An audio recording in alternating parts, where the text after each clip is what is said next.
أعوذ بالله من الشيطان الرجيم. بسم الله الرحمن الرحيم.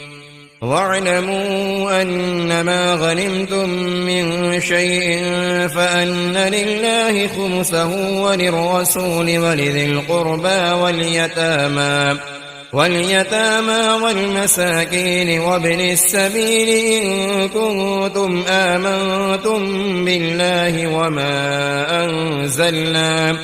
وما أنزلنا على عبدنا يوم الفرقان يوم التقى الجمعان والله على كل شيء قدير. إذ أنتم بالعدوة الدنيا وهم بالعدوة القصوى والركب أسفل منكم ولو تواعدتم لاختلفتم في الميعاد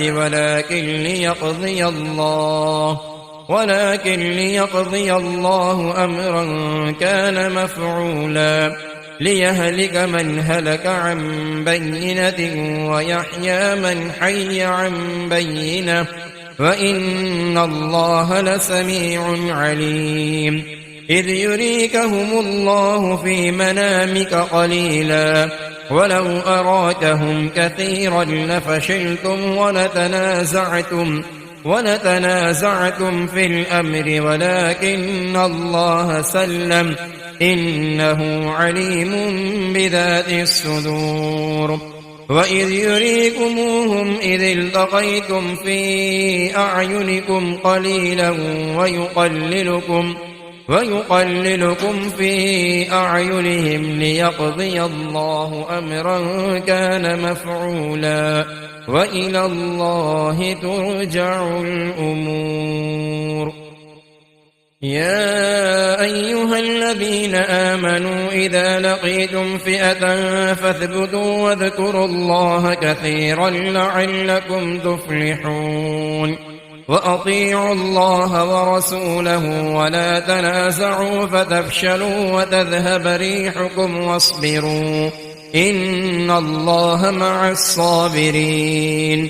ولا تكونوا كالذين خرجوا من ديارهم بطرا ورئاء الناس ويصدون عن سبيل الله والله بما يعملون محيط.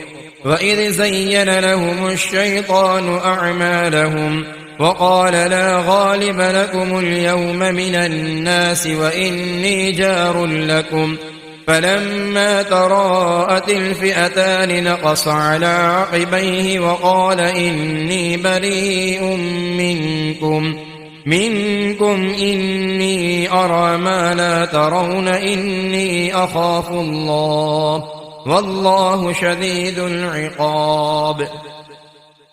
إذ يقول المنافقون والذين في قلوبهم مرض غر هؤلاء دينهم ومن يتوكل على الله فإن الله عزيز حكيم.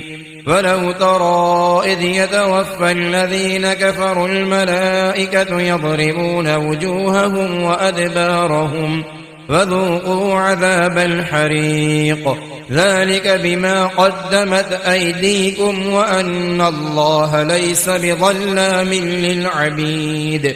كدأب آل فرعون والذين من قبلهم كفروا بآيات الله فأخذهم الله بذنوبهم إن الله قوي شديد العقاب. ذلك بأن الله لم يك مغيرا نعمة أنعمها على قوم حتى يغيروا ما بأنفسهم وأن الله سميع عليم. كدأب آل فرعون والذين من قبلهم كذبوا بآيات ربهم فأهلكناهم بذنوبهم وأغرقنا آل فرعون وكل كانوا ظالمين. إن شر الدواب عند الله الذين كفروا فهم لا يؤمنون. الذين عاهدت منهم ثم ينقضون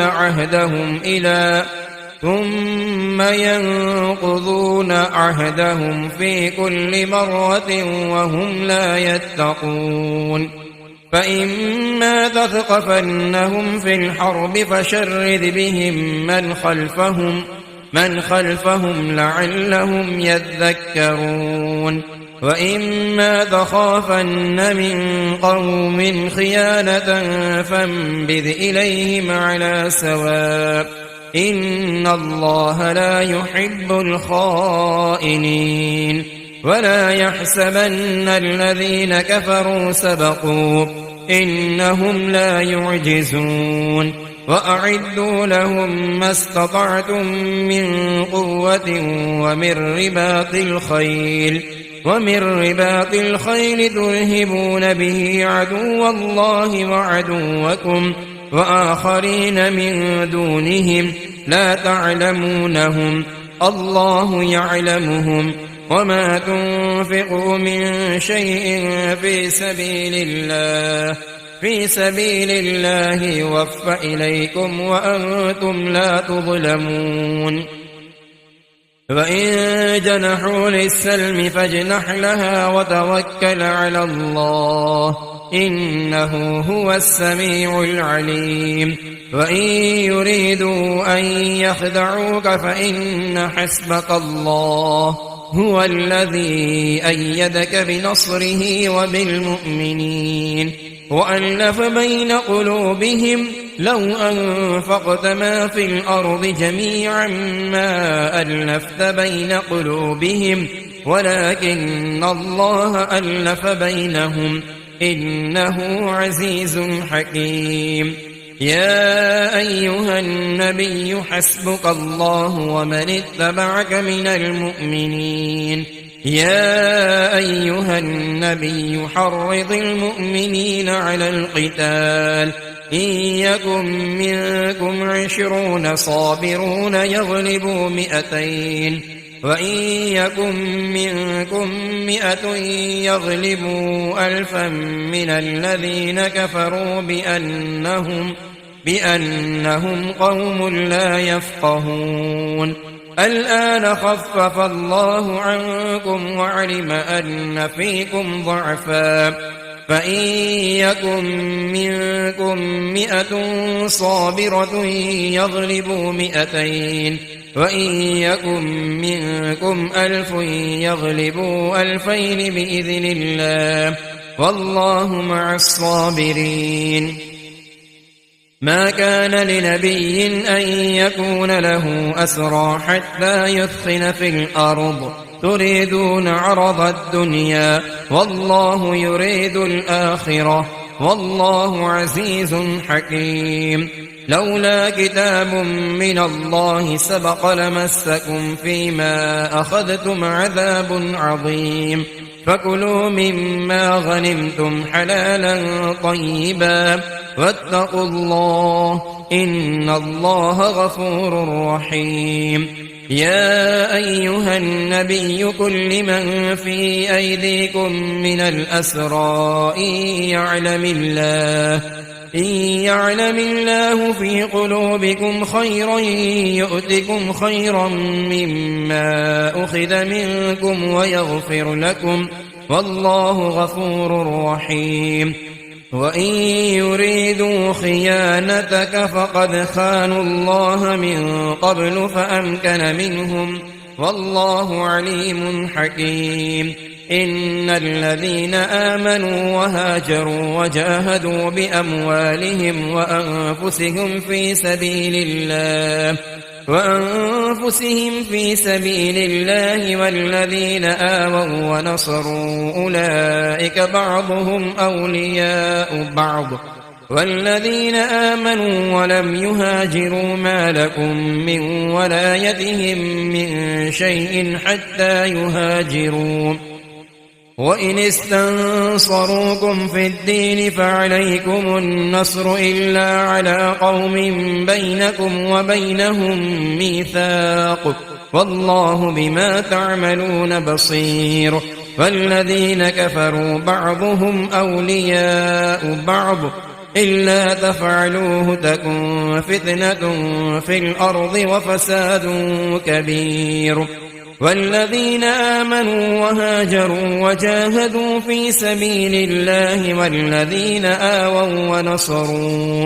والذين آووا ونصروا أولئك هم المؤمنون حقا لهم مغفرة ورزق كريم والذين آمنوا من بعد وهاجروا وجاهدوا معكم فأولئك منكم وأولو الأرحام بعضهم أولى ببعض في كتاب الله إن الله بكل شيء عليم براءة من الله ورسوله إلا الذين عاهدتم من المشركين فسيحوا في الأرض 4 أشهر واعلموا أنكم غير معجز الله وأن الله مخزي الكافرين وأذان من الله ورسوله إلى الناس يوم الحج الأكبر أن الله بريء من المشركين ورسوله فإن تبتم فهو خير لكم وإن توليتم فاعلموا أنكم غير معجز الله وبشر الذين كفروا بعذاب أليم إلا الذين عاهدتم من المشركين ثم لم ينقصوكم شيئا ولم يظاهروا عليكم أحدا فأتموا إليهم عهدهم إلى مدتهم إن الله يحب المتقين فإذا انسلخ الأشهر الحرم فاقتلوا المشركين حيث وجدتموهم وخذوهم واحصروهم واقعدوا لهم كل مرصد فإن تابوا وأقاموا الصلاة وآتوا الزكاة فخلوا سبيلهم إن الله غفور رحيم وإن أحد من المشركين استجارك فأجره حتى يسمع كلام الله ثم أبلغه مأمنه ذلك بأنهم قوم لا يعلمون كيف يكون للمشركين عهد عند الله وعند رسوله إلا الذين عاهدتم عند المسجد الحرام فما استقاموا لكم فاستقيموا لهم إن الله يحب المتقين كيف وإن يظهروا عليكم لا يرقبوا فيكم إلا ولا ذمة يرضونكم بأفواههم وتأبى قلوبهم وأكثرهم فاسقون اشتروا بآيات الله ثمنا قليلا فصدوا عن سبيله إنهم ساء ما كانوا يعملون لا يرقبون في مؤمن إلا ولا ذمة وأولئك هم المعتدون فإن تابوا وأقاموا الصلاة وآتوا الزكاة فإخوانكم في الدين ونفصل الآيات لقوم يعلمون وإن نكثوا أيمانهم من بعد عهدهم وطعنوا في دينكم فقاتلوا أئمة الكفر إنهم لا أيمان لهم لعلهم ينتهون ألا تقاتلون قوما نكثوا أيمانهم وهموا بإخراج الرسول وهم بدؤوكم أول مرة أتخشونهم فالله أحق أن تخشوه إن كنتم مؤمنين قاتلوهم يعذبهم الله بأيديكم ويخزهم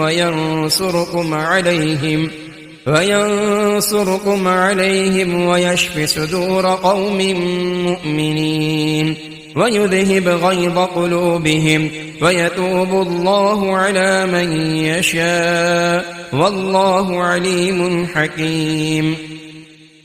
أم حسبتم أن تتركوا ولما يعلم الله الذين جاهدوا منكم ولم يتخذوا من دون الله ولا رسوله ولا المؤمنين وليجة والله خبير بما تعملون. ما كان للمشركين أن يعمروا مساجد الله شاهدين على أنفسهم بالكفر أولئك حبطت أعمالهم وفي النار هم خالدون. إنما يعمر مساجد الله من آمن بالله واليوم الآخر وأقام الصلاة وآتى الزكاة ولم يخش إلا الله فعسى أولئك أن يكونوا من المهتدين. أجعلتم سقاية الحاج وعمارة المسجد الحرام كمن آمن بالله واليوم الآخر وجاهد في سبيل الله لا يستوون عند الله والله لا يهدي القوم الظالمين. الذين آمنوا وهاجروا وجاهدوا في سبيل الله بأموالهم وأنفسهم أعظم درجة عند الله وأولئك هم الفائزون. يبشرهم ربهم برحمة منه ورضوان وجنات لهم فيها نعيم مقيم خالدين فيها أبدا إن الله عنده أجر عظيم. يا أيها الذين آمنوا لا تتخذوا آباءكم وإخوانكم أولياء إن استحبوا الكفر على الإيمان ومن يتولهم منكم فأولئك هم الظالمون. قل إن كان آباؤكم وأبناؤكم وإخوانكم وأزواجكم وعشيرتكم وأموال اقترفتموها وتجارة تخشون كسادها ومساكن ترضونها أحب إليكم من الله ورسوله وجهاد في سبيله فتربصوا حتى يأتي الله بأمره والله لا يهدي القوم الفاسقين. لقد نصركم الله في مواطن كثيرة ويوم حنين إذ أعجبتكم كثرتكم فلم تغن عنكم شيئا وضاقت عليكم الأرض بما رحبت ثم وليتم مدبرين. ثم أنزل الله سكينته على رسوله وعلى المؤمنين وأنزل جنودا لم تروها وعذب الذين كفروا وذلك جزاء الكافرين. ثم يتوب الله من بعد ذلك على من يشاء والله غفور رحيم. يا أيها الذين آمنوا إنما المشركون نجس فلا يقربوا المسجد الحرام بعد عامهم هذا وإن خفتم عيلة فسوف يغنيكم الله من فضله إن شاء إن الله عليم حكيم. قاتلوا الذين لا يؤمنون بالله ولا باليوم الآخر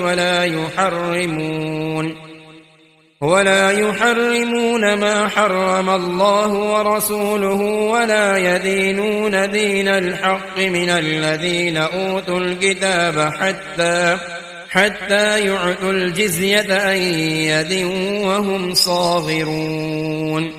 وقالت اليهود عزير ابن الله وقالت النصارى المسيح ابن الله، ذلك قولهم بأفواههم يضاهئون قول الذين كفروا من قبل قاتلهم الله أنى يؤفكون.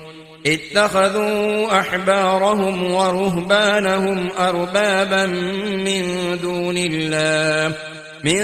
دون الله والمسيح ابن مريم، وما أمروا إلا ليعبدوا إلها واحدا لا إله إلا هو سبحانه عما يشركون. يريدون أن يطفئوا نور الله بأفواههم ويأبى الله إلا أن يتم نوره ولو كره الكافرون. هو الذي أرسل رسوله بالهدى ودين الحق ليظهره على الدين كله ولو كره المشركون. يا أيها الذين آمنوا إن كثيرا من الأحبار والرهبان ليأكلون أموال الناس بالباطل ويصدون عن سبيل الله، والذين يكنزون الذهب والفضة ولا ينفقونها في سبيل الله فبشرهم بعذاب أليم. يوم يحمى عليها في نار جهنم فتكوى بها جباههم وجنوبهم وظهورهم، هذا ما كنزتم لأنفسكم فذوقوا ما كنتم تكنزون. إن عدة الشهور عند الله 12 شهرا في كتاب الله يوم خلق السماوات والأرض منها 4 حرم، ذلك الدين القيم، فلا تظلموا فيهن أنفسكم وقاتلوا المشركين كافة كما يقاتلونكم كافة، واعلموا أن الله مع المتقين. إنما النسيء زيادة في الكفر يضل به الذين كفروا يحلونه عاما ويحرمونه عاما ليواطعوا عدة ما حرم الله فيحلوا ما حرم الله.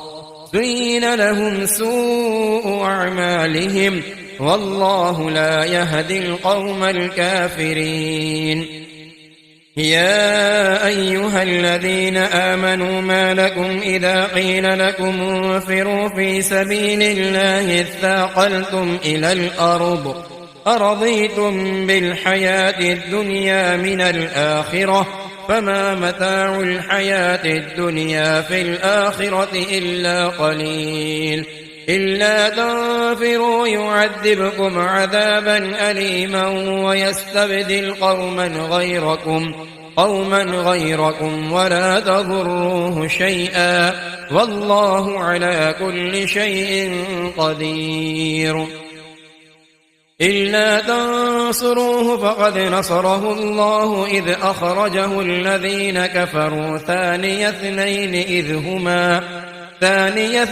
إذ هما في الغار إذ يقول لصاحبه لا تحزن إن الله معنا، فأنزل الله سكينته عليه وأيده بجنود لم تروها وجعل كلمة الذين كفروا السفلى وكلمة الله هي العليا والله عزيز حكيم. انفروا خفافا وثقالا وجاهدوا بأموالكم وأنفسكم في سبيل الله ذلكم خير لكم إن كنتم تعلمون. لو كان عرضا قريبا وسفرا قاصدا لاتبعوك ولكن بعدت عليهم الشقة وسيحلفون بالله لو استطعنا لخرجنا معكم يهلكون أنفسهم والله يعلم إنهم لكاذبون عفى الله عنك لم أذنت لهم حتى يتبين لك الذين صدقوا وتعلم الكاذبين لا يستأذنك الذين يؤمنون بالله واليوم الآخر أن يجاهدوا بأموالهم وأنفسهم والله عليم بالمتقين إنما يستأذنك الذين لا يؤمنون بالله واليوم الآخر وارتابت قلوبهم فهم في ريبهم يترددون ولو أرادوا الخروج لأعدوا له عدة ولكن كره الله بعاثهم فثبطهم وقيل اقعدوا مع القاعدين لو خرجوا فيكم ما زادوكم إلا خبالا ولأوضعوا خلالكم يبغونكم الفتنة وفيكم سماعون لهم والله عليم بالظالمين لقد ابتغوا الفتنة من قبل وقلبوا لك الأمور حتى جاء الحق وظهر أمر الله وهم كارهون ومنهم من يقول ذلي ولا تفتني ألا في الفتنة سقطوا وإن جهنم لمحيطة بالكافرين إن تصبك حسنة تسؤهم وإن تصبك مصيبة يقولوا قد أخذنا أمرنا من قبل ويتولوا وهم فرحون قل لن يصيبنا إلا ما كتب الله لنا هو مولانا وعلى الله فليتوكل المؤمنون قل هل تربصون بنا إلا إحدى الحسنيين ونحن نتربص بكم أن يصيبكم الله بعذاب من عنده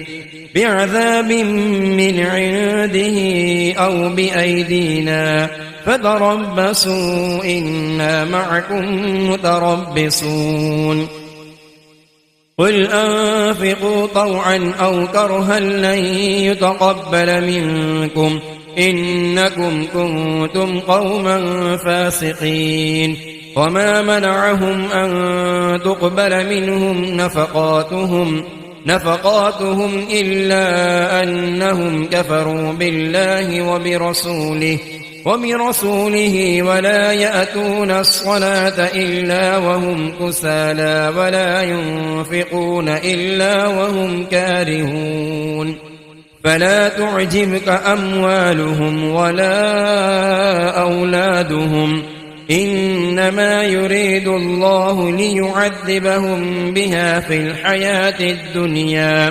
في الحياة الدنيا وتزهق أنفسهم وهم كافرون ويحلفون بالله إنهم لمنكم وما هم منكم ولكنهم قوم يفرقون لو يجدون ملجأ أو مغارات أو مدخلا لولوا إليه وهم يجمحون ومنهم من يلمسك في الصدقات فإن أعطوا منها رضوا وإن لم يعطوا منها إذا هم يسخطون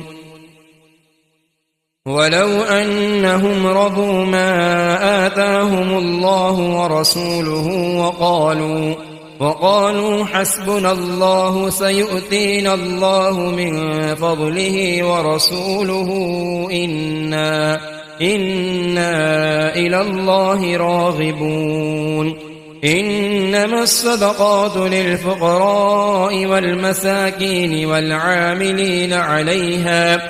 والعاملين عليها والمؤلفة قلوبهم وفي الرقاب والغارمين وفي سبيل الله وابن السبيل فريضة من الله والله عليم حكيم. ومنهم الذين يؤذون النبي ويقولون هو أذن قل أذن خير لكم يؤمن بالله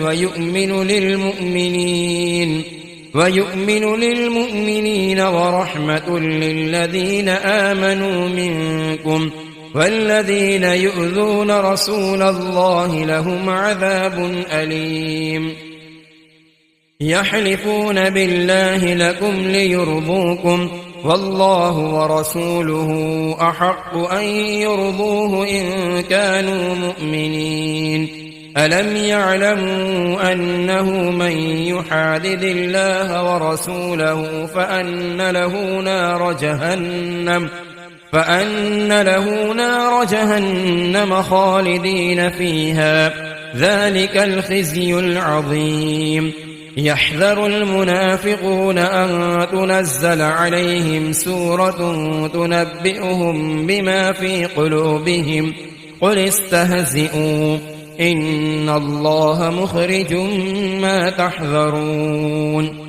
ولئن سألتهم ليقولن إنما كنا نخوض ونلعب قل أبالله وآياته ورسوله كنتم تستهزئون لا تعتذروا قد كفرتم بعد إيمانكم إن نعف عن طائفة منكم نعذب طائفة بأنهم كانوا مجرمين. المنافقون والمنافقات بعضهم من بعض يأمرون بالمنكر وينهون عن المعروف ويقبضون أيديهم نسوا الله فنسيهم إن المنافقين هم الفاسقون. وعد الله المنافقين والمنافقات والكفار نار جهنم خالدين فيها هي حسبهم ولعنهم الله ولهم عذاب مقيم. كالذين من قبلكم كانوا أشد منكم قوة وأكثر أموالا وأولادا فاستمتعوا بخلاقهم فاستمتعتم بخلاقكم كما استمتع الذين من قبلكم بخلاقهم وخذتم كالذي خاضوا أولئك حبطت أعمالهم في الدنيا والآخرة وأولئك هم الخاسرون. ألم يأتهم نبأ الذين من قبلهم قوم نوح وعاد وثمود وقوم إبراهيم وأصحاب مدين والمؤتفكات أتتهم رسلهم بالبينات فما كان الله ليظلمهم ولكن كانوا أنفسهم يظلمون.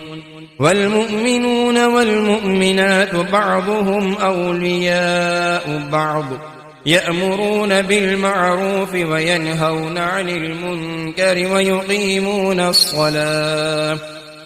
ويقيمون الصلاة ويؤتون الزكاة ويطيعون الله ورسوله أولئك سيرحمهم الله إن الله عزيز حكيم.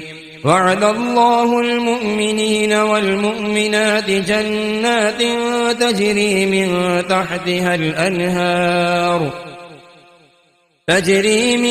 تحتها الأنهار خالدين فيها ومساكن طيبة في جنات عدن ورضوان من الله أكبر ذلك هو الفوز العظيم.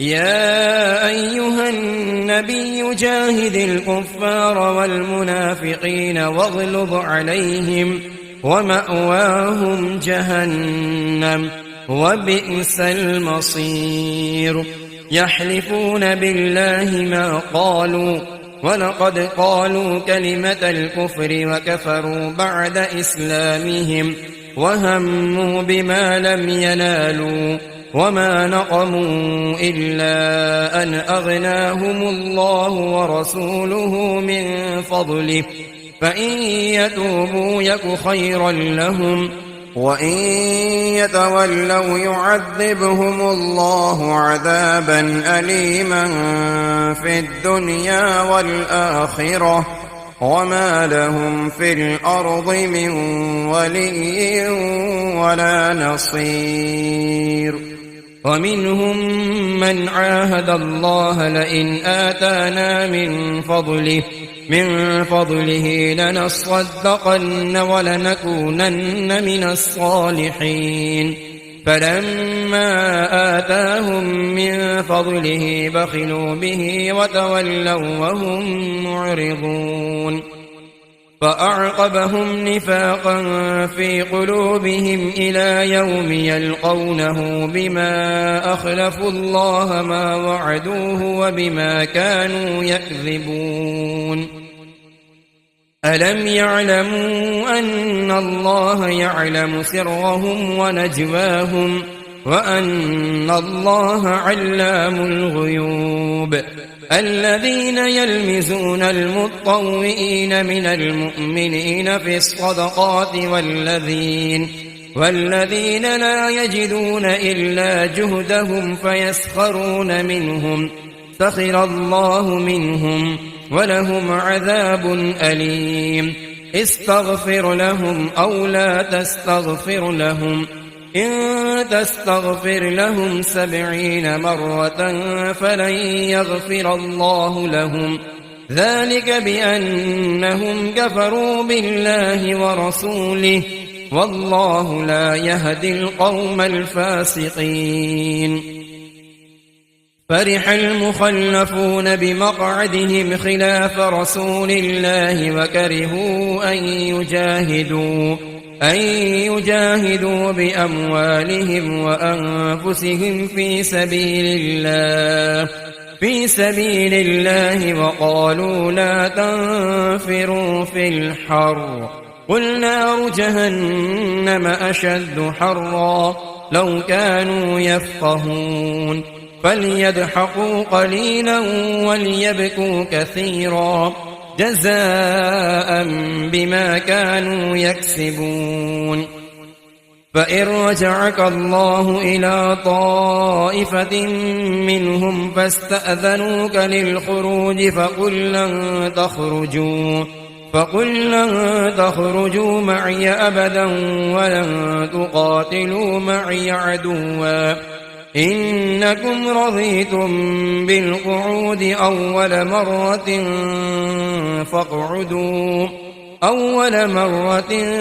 فاقعدوا مع الخالفين ولا تصل على أحد منهم مات أبدا ولا تقم على قبره إنهم كفروا بالله ورسوله وماتوا وهم فاسقون ولا تعجبك أموالهم وأولادهم إنما يريد الله أن يعذبهم بها في الدنيا وتزهق أنفسهم وهم كافرون وإذا أنزلت سورة أن آمنوا بالله وجاهدوا مع رسوله استأذنك أولو الطول منهم وقالوا ذرنا نكن مع القاعدين رضوا بأن يكونوا مع الخوالف وطبع على قلوبهم فهم لا يفقهون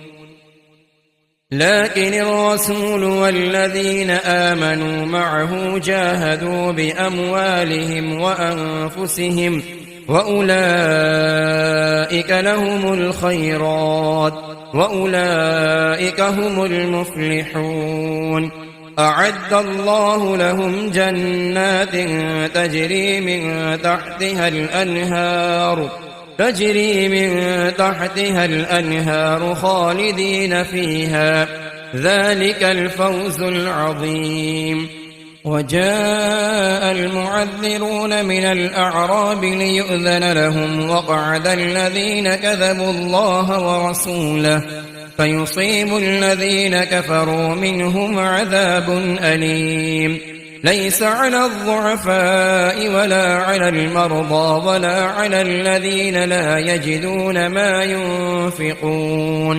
ما ينفقون حرج إذا نصحوا لله ورسوله، ما على المحسنين من سبيل، والله غفور رحيم. ولا على الذين إذا ما أتوك لتحملهم قلت لا أجد ما أحملكم عليه، فولوا وأعينهم تفيض من الدمع حزنا ألا يجدوا ما ينفقون. إنما السبيل على الذين يستأذنونك وهم أغنياء رضوا بأن يكونوا مع الخوالف، وطبع الله على قلوبهم فهم لا يعلمون.